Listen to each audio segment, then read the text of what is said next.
যেমন সরকারের মুখে মুখে শুনি প্রবাসী এবং প্রবাস যেতে ইচ্ছুক যারা তাদের সর্বোচ্চ সহায়তা করবে সরকার, কিন্তু বাংলাদেশের প্রেক্ষাপটে বাস্তবিক অর্থে তার কোনো প্রতিফলন আমরা কখনো পরিলক্ষিত করিনি। প্রিয় সাংবাদিক বন্ধুগণ, আপনাদের মাধ্যমে দেশ সরকারকে জানাতে চাই, ইটালির ভিসা প্রক্রিয়া দীর্ঘসূত্রতা এবং জটিলতার কারণে বাংলাদেশের আবেদনকারীদের মধ্যে প্রচণ্ডভাবে মানবিক বিপর্যয় ঘটেছে। আমরা যারা কাগজ জমা দিয়ে ভোগান্তিতে আছি তারা তো আছি, নতুন করে যারা ভোগান্তিতে পড়তেছে, একটা জিনিস দেখেন, ইটালি এম্বাসি তাদের ভিসা দেওয়া একবারে কমিয়ে দিয়েছে, ভিসা দেওয়ার হার একদম নগণ্য। কিন্তু ইটালি থেকে ওয়ার্ক পারমিট দেওয়া কিন্তু তারা বন্ধ রাখেনি। ওয়ার্ক পারমিটগুলো তারা প্রতিনিধিত্বই দিচ্ছে, বাংলাদেশেও পাঠাচ্ছে, কিন্তু এইদিকে তারা ওয়ার্ক পারমিটগুলো জমা নেওয়া আবার বন্ধ রাখছে। ওয়ার্ক পারমিটগুলো জমা দিতে হয় বিএফএস গ্লোবালের মাধ্যমে অ্যাপয়েন্টমেন্ট নিয়ে, তারপর অ্যাম্বাসিতে জমা দিতে হয়। এদিকে তারা অ্যাপয়েন্টমেন্ট বন্ধ করে রাখছে। ওয়ার্ক পারমিটগুলো আসছে বাংলাদেশে, অ্যাপয়েন্টমেন্ট বন্ধ, যার ফলে দেখা যাচ্ছে 1-1.5 বছর যাবৎ অনেক ভাইয়েরা, হাজার ভাইয়েরা ওয়ার্ক পারমিট নিয়ে বসে আছে, কিন্তু অ্যাপয়েন্টমেন্ট সমস্যার কারণে তারা তাদের ওয়ার্ক পারমিটটি জমা দিতে পারছে না। আমরা জমা দিয়ে ভুক্তভোগী আর ওরা জমা না দিয়ে ভুক্তভোগী। তো বাংলাদেশিরা এইভাবেই ভুক্তভোগীর শিকার হচ্ছে। প্রিয় সাংবাদিক বন্ধুগণ, 1.5 থেকে 2 বছর ধরে বেকার থাকার মানসিক চাপ, অতিরিক্ত মানসিক চিন্তা বিপর্যস্ত হয়ে আমাদের ইটালি ভিসা প্রত্যাশী ভুক্তভোগীদের মধ্যে অনেকেই, প্রায় 6-7 জন হৃদরোগে আক্রান্ত হয়ে মৃত্যুবরণ করেছে। আরো একটি দুঃখের কথা বলতে হয়, গত কিছুদিন আগে আমাদের একজন ইটালি ভিসা প্রত্যাশী ভাই আত্মহত্যা করেছে। তাহার আত্মহত্যার যে প্রেক্ষাপট সেটা পর্যালোচনা করে দেখা যায় যে সেই ভাইটি বিগত দিনে 6 থেকে 7 বছর প্রবাসী ছিল এবং ভালো পরিমাণে একটা অ্যামাউন্ট তার পরিবারের জন্য বাংলাদেশে পাঠাতো। তো তার পরিবার নিয়ে আরেকটু মেলোনি সরকার মানব পাচারকারী মাফিয়াদের বিরুদ্ধে যে কঠিন পদক্ষেপ নিয়েছে সেটার প্রশংসা আপনারা অবগত আছেন। ইতালি বাংলাদেশ অবস্থিত ইতালি এম্বাসিতে কর্মরত 3 ইতালিয়ানকে এবং 2 বাংলাদেশি মাফিয়াকে ভিসা জালিয়াতির সাথে যুক্ত থাকার কারণে আইনি হেফাজতে নিয়েছে ইতালি সরকার। বাংলাদেশ ইতালি ভিসা প্রত্যাশী ভুক্তভোগী ও বাংলাদেশ সরকারের পক্ষ থেকে অভিনন্দন জানাই ইতালি প্রশাসন এবং ইতালি সরকারকে। ইতালি সরকার মানব পাচারকারী ও ভিসা জালিয়াতির সাথে যে বা যারা জড়িত আছে সকলকে আইনের আওতায় এনে কঠিন শাস্তি প্রদান করবে এই আশা রাখি। এ বিষয়ে বাংলাদেশ সরকার ও প্রশাসন ইতালি সরকারকে সার্বিক সহযোগিতা করবে। বর্তমান সরকারকে অনুরোধ করব অতি শীঘ্রই বাংলাদেশে অবস্থানরত ইতালি ভিসা জালিয়াতির সাথে এবং মানব পাচারকারীর সাথে যে বা যারা যুক্ত আছেন যাদের সম্পৃক্ততা আছে তাদেরকে আইনের আওতায় আনা হোক। আমরা আরো জানি বিশ্ব মানবতা দেশ ইতালি ভূমিকা প্রশংসনীয়। আমরা আশা করি ইতালি সরকার মানবিক দিক থেকে বিবেচনা করে আমাদের এই ভিসা জটিলতাকে সমাধান করবে। এই ভিসা জটিলতা দূরকরণের মাধ্যমে বাংলাদেশ এবং ইতালির সম্পর্ক আরো জোরদার হবে। আমরা ইতালির কৃষি উন্নয়নের অংশীদার হতে চাই। আমরা বাংলাদেশিরা ইতালি কৃষি উন্নয়নের ভূমিকা রাখতে চাই। আমরা শ্রম এবং মেধার সততা দ্বারা ইতালি কৃষিকাজকে সর্বোচ্চ উচ্চতর অবস্থানে নিতে চাই। ইতালি কর্মী সংকট দূরকরণে বাংলাদেশের ভূমিকা থাকবে।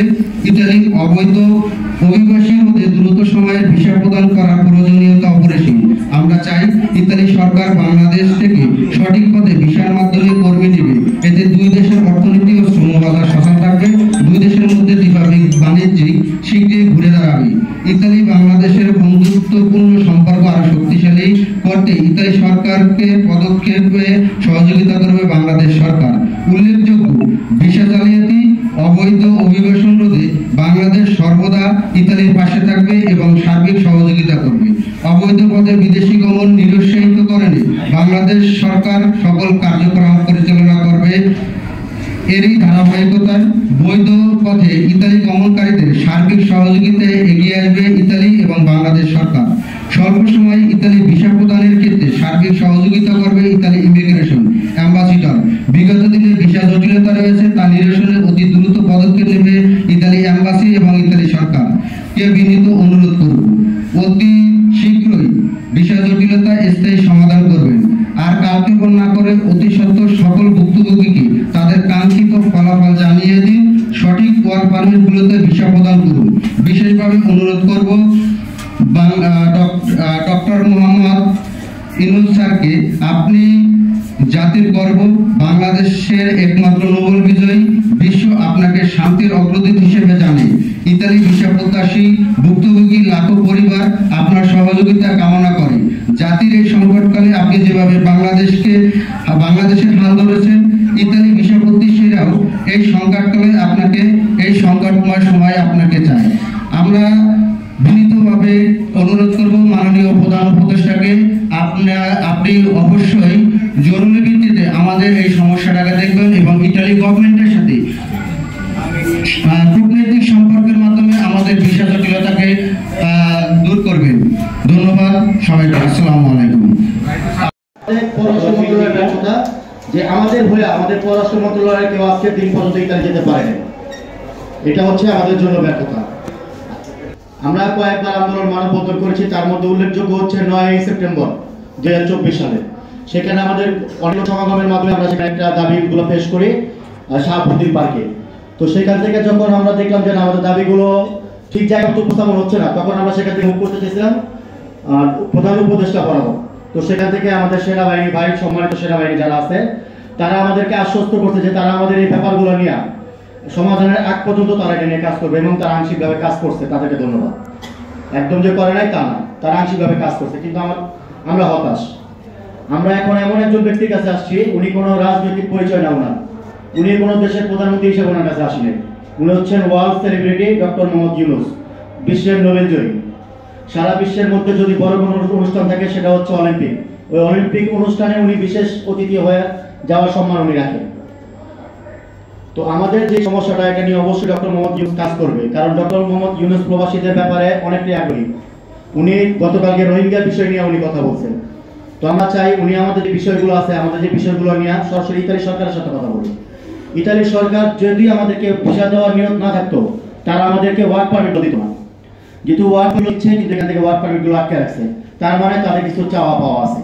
তারা কিছু একটা চায়, তারা চায় কূটনৈতিক উপায়ে এখানে কোনো চুক্তি হোক। যেমন লিবিয়া দিয়ে 2014 সাল থেকে 2024 সাল পর্যন্ত 1100 বাংলাদেশি নিহত হয়েছে, যার অধিকাংশ সাগরে। কিন্তু এটা নিয়ে আমরা খুবই অনীহা প্রকাশ করছি। আমাদের এখান থেকে অবহেলিত, আমরা এমন কোনো দাও চক্রকে ধরতে পারি না যার কারণে যারা অবৈধভাবে যাচ্ছে তাদেরকে তারা চিহ্নিত করতে পারে। তো অবশ্যই ভাই, অবৈধভাবে যারা যাচ্ছে এটা যদি রোধ করা যায়, অবশ্যই আমরা বৈধভাবে যারা আছি আমাদের জন্য এটার পথটা আরো প্রশস্ত হবে। তো আমরা চাই ডক্টর মোহাম্মদ ইউনূস আমাদের এই ব্যাপারটা নিয়ে রিকোয়েস্ট করুন, কারণ একটা ভিসা দেওয়া না দেওয়া একটা দেশের অভ্যন্তরীণ বিষয়, সেটা তাকে কখনোই সে জোর দিতে পারবে না, তবে উনি অনুরোধ করতে পারবে। এবং ডক্টর মোহাম্মদ ইউনূস সে অনুরোধটা করলে আমরা জানি সে অনুরোধটা তারা রাখবে। পররাষ্ট্রমন্ত্রী মহোদয় বলছে 20,000 পাসপোর্ট ডিসেম্বরের ভিতরে দিবে, এটা একটু বলেন। হ্যাঁ, আমরা 9 সেপ্টেম্বর যে মানববন্ধনটা করছিলাম, সেখানে আমাদের পররাষ্ট্র মহোদয় ওনারা আমাদেরকে আশ্বস্ত করছিল যে ডিসেম্বরের মধ্যে 20,000 পাসপোর্ট তারা ভিসা সহ ডেলিভারি দিবে। যা আপনারা প্রথম সারির যে গণমাধ্যমগুলো আছে সেখানে ইন্টারনেটে সার্চ করে এখনো পাবেন। উনি বলছিল 20,000 পাসপোর্ট আমাদেরকে ভিসা সহ ডেলিভারি দিবে, কিন্তু আমাদেরকে 20,000 পাসপোর্ট দূরে থাক 2,000 ভিসা পর্যন্ত তারা প্রদান করতে পারে না। তো আমরা এই ব্যর্থ পররাষ্ট্র মহোদয়ের উপর ভরসা রাখতে পারি না। এই পররাষ্ট্র মহোদয় যদি দ্বিতীয়বার আমাদেরকে কোনো আশ্বস্ত করে, আমরা তাদের উপর আর কোনো ভরসা রাখবো না। আমরা যদি কারো উপর আশ্বস্ত রাখতে পারি, সেটা হচ্ছে যে আমাদের world celebrity doctor Mohammad Yunus সাহেব, উনি যদি নিজের পক্ষে আমাদেরকে কোনো আশ্বস্ত করে তবে আমরা আশ্বস্ত হব। কারণ আমি জানি এটার এই সমস্যা সমাধানের জন্য শুধুমাত্র ডক্টর মোহাম্মদ ইউনূস ছাড়া আর কেউ নাই আমাদের এটা সমাধান করার জন্য। আগামী 7 দিন আলটিমেটাম দিয়ে দেন, আগামী 7 দিন বৃহৎ আকারে নামবো, পররাষ্ট্রমন্ত্রীর পদত্যাগ এবং আমরা সবগুলা কেন দিব। ঠিক। তো এখন আমাদের এখানে যে সংবাদ মাধ্যমের আমরা যে আয়োজনটা করছি, এটা সংবাদ মাধ্যমের আয়োজনটা আমাদের 60,000 ভুক্তভোগীর পক্ষ থেকে আছে।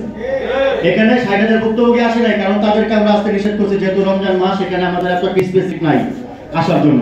তো তারা কিন্তু ভাই এখানে তারা ধৈর্য হারা হয়ে গেছে। আমাদেরকে ডক্টর মোহাম্মদ ইউনূস সাহেব বলছে, যদি তোমাদের কোনো দাবি থাকে তোমরা আমাদেরকে জানাও, যদি সেই দাবি আদায়, যদি সে দাবি নিয়ে যৌক্তিক দাবি নিয়ে না করি, সেই ক্ষেত্রে তোমরা লোক জমায়েত হবা। তো আমরা বলতে চাই, আমরা একজন দেশপ্রেমিক হিসাবে কখনো চাই না রোড ব্লক হোক, কখনো চাই না মানববন্ধন আন্দোলন হোক, কিন্তু যদি আমাদের এটা যদি সুব্যবস্থা করা না হয় অতি দ্রুত সময়ের মধ্যে, আমরা আমাদের প্রবাসী ভাইদেরকে নিয়ে যে কোনো প্রকার কর্মসূচি পালন করতে আমরা বাধ্য হবো, যা আমরা দেশপ্রেমিক হিসাবে কখনো চাই না। আমাদের প্রবাসী ভাইদের পক্ষ থেকে অলরেডি ঘোষণা দেওয়া হয়েছে, কারণ আমরা যারা আছি, আমরা যারা ওয়ার্ক পারমিট পাইছি, আমরা আমাদের ভাই, আপন বন্ধু তাদের মাধ্যমে পাইছি এখানে। তো তারা আমাদেরকে আশ্বস্ত করছে যদি দ্রুত সময়ের মধ্যে এটা সমাধান না হয় সেখান থেকে তারা রেমিটেন্স শাটডাউন করতে বাধ্য হবে, যা আমরা একজন দেশপ্রেমিক হিসাবে কখনোই চাই। তো আমি ডক্টর মোহাম্মদ ইউনূস সাহেবকে বলতে চাই এবং অতি সম্মানের সাথে বলতে চাই, স্যার আপনি আমাদের সমস্যাটা নিয়ে কাজ করেন, অন্ততপক্ষে আমাদের এখান থেকে 2-4-5 জন প্রতিনিধির মুখ থেকে আপনি শুনেন আমাদের সমস্যাগুলো। আপনি থাকতে থাকতে আমি চাই আপনার কাছ থেকে আমরা একটা সমাধান পাই। যদি সেই সমাধান না হয় সেক্ষেত্রে আমরা 60,000 ভুক্তভোগী একসাথে রাস্তায় নামতে বাধ্য হব। হ্যাঁ, আমরা যে ভুক্তভোগী আছি শুধুমাত্র আমরাই ভুক্তভোগী না, আমাদের পাশাপাশি আমাদের চেয়ে বড় ভুক্তভোগী আমাদের ফ্যামিলি ভাই। আমরা রাস্তায় গেলে রাস্তায় মানুষকে করতে করতে আমাদের রাস্তায় যাওয়ার মতো মুখ থাকে না, আমরা অনেক জায়গায় যেতেও পারি। তো ঠিক সেই পর্যায়ে আমাদের ভ্যালুগুলো আছে। যদি এরকম ভাবে আমাদের দাবিগুলো আদায় না হয়, এই রমজানের মধ্যে যদি আমরা দৃশ্যমান কোনো কিছু না দেখি, তবে অবশ্যই আমরা আমাদের ফ্যামিলি নিয়ে রাস্তায় অবশ্যই নামবো, সেটা ডক্টর মোহাম্মদ ইউনূস সাহেবের সাথে দেখা করার লক্ষ্যে এবং শান্তিপূর্ণ পর্যায়ে। 18 তারিখে আমাদের পররাষ্ট্র কল্যাণ মন্ত্রণালয় সরকার স্যার বলছে এটা সমাধান দিবে, কিন্তু কোনো সমস্যা এই তো 5-6 দিন হয়েছে আমাদের সমস্যা আমি আমাদের সমাধান দিয়ে যেতেছে। জি জি, এখান থেকে কমিশনে 23 থেকে 24 এর মধ্যে আমাদের শেষ নাই।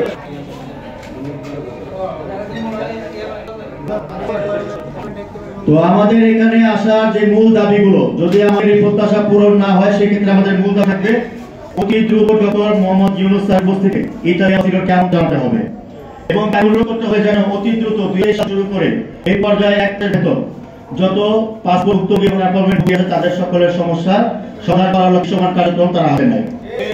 দ্বিতীয়, ইতালি অ্যাম্বাসিডরকে অপারগতা প্রকাশ করে প্রয়োজনীয় ইতালি সফরের মাধ্যমে সমস্যা সমাধানের ব্যবস্থা নিতে হবে এবং ইতালির প্রধানমন্ত্রী সহ ইতালির পররাষ্ট্র মন্ত্রীর সাথে মিটিং করে ভিসার মতো সকল প্রকার জটিলতা সমাধান করতে হবে।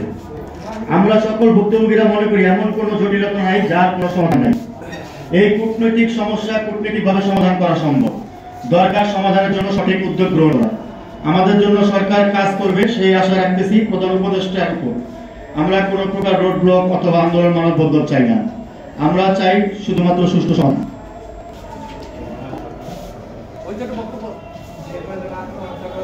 আমি বাংলাদেশ সরকারকে জানিয়ে দিতে চাই, যেভাবে পাকিস্তান, শ্রীলঙ্কা এবং বাংলাদেশের ওয়ার্ক পারমিটের বৈধতা একসাথে স্থগিত করেছে, সেখানে পাকিস্তান এবং শ্রীলঙ্কা ব্যাপক শেষ করে নতুন করে অ্যাপয়েন্টমেন্ট এবং জমা দুটো একসাথে হচ্ছে।